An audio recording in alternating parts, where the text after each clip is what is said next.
So the next one, a guy wire is attached to a vertical pole of height 18 meters. So we will first draw a vertical pole. Let AB be the vertical pole of height 18 meter. Okay, it will be perpendicular to the ground. That is the reason why it is said that it is a vertical pole.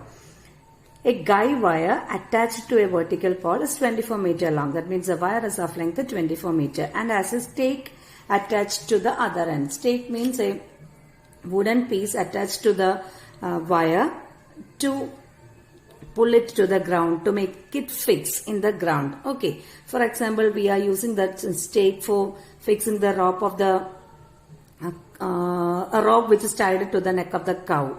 So that is what is meant by stake. Okay, so there is a stake and there is a long rope, and at one end the length of the rope is given as 24 meter, and at the other end there is a stake, and the stake is driven from the bottom. So let that stake be here, and from the bottom it is driven back, and it is tied or pulled into the ground to fix it. So let this be the point where the stake is pulled into the ground. C be the point. Then AC will be the rope or the wire. Okay. So wire, the length of the wire is given as 24 meters. So AC will be 24 meter. B and C will be the points on the ground.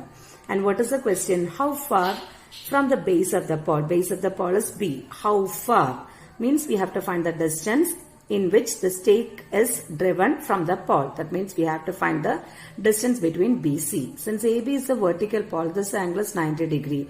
And we can see that triangle ABC is a right triangle. In right triangle ABC, if we apply Pythagoras theorem, what we can write?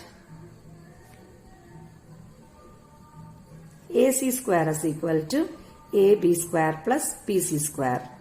So that AC square is 24 square is equal to AB square is 18 square plus BC square is unknown. So that BC square will be equal to 24 square minus 18 square. Here also I can either take 24 square and 18 square subtract. Otherwise it is of the form A square minus B square. So if we factorize, I can write as A plus B into A minus B. 24 plus 18 is 42 and 24 minus 18 is 6, and 42 into 6 gives you the value 252. So BC square will be equal to square root of 252. Otherwise, either you can write like this, otherwise you can write 252 as 36 into 7. 36 is a perfect square, its square root is 6, root 7 meter. This will be the value of BC. BC square is 252 and BC will be 6 root 7 meters. Okay.